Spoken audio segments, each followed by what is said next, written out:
Please, তোমরা তো জানো না কখন তোমরা মরবা। শোনো, তুমি অপরাধ করিও যদি তোমার মনে হয় আল্লাহ তোমাকে দেখে না, তখন করিও।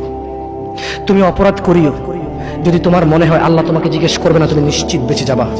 তুমি অপরাধ করিও যদি তোমার মনে হয় যে আল্লাহ তোমার জন্য জাহান্নাম নির্ধারণ করবে, আর তুমি আল্লাহকে বলবা আল্লাহ আপনি বললেই হবে না আমি জাহান্নামে যাব। যদি এই ক্ষমতার অধিকারী হও তাহলে তুমি অপরাধ করিও। তোমাকে বলি, ইয়া মহিলা, মা, বোন, চাচা, চাচি, নামাজ ছাড়া মানুষ মুসলমান থাকে না। ওয়াল্লাহি আমি বলছি না কোথায় বাঁধবেন, তর্ক পরে। আমি বলছি আপনি নামাজটা স্টার্ট করেন। আমি বলছি না যে তারা ওই 20 রাকাত পড়বেন না 8 রাকাত পড়বেন। আমি বলছি যে আপনি পড়েন, 2 রাকাত হইলেও পড়েন। আমি বলছি যে আপনি ঈশান নামাজ 15 রাকাত দরকার নেই, আপনি শুধু 4 পড়েন। আমি কি বলছি সুন্নত বাদ দিতে?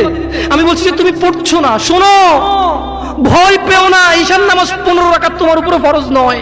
আমি তোমাকে না করছি না 15 রাকাত পড়তে, আমি বলছি যে তুমি নামাজই পড়ো না, 4 পড়ো।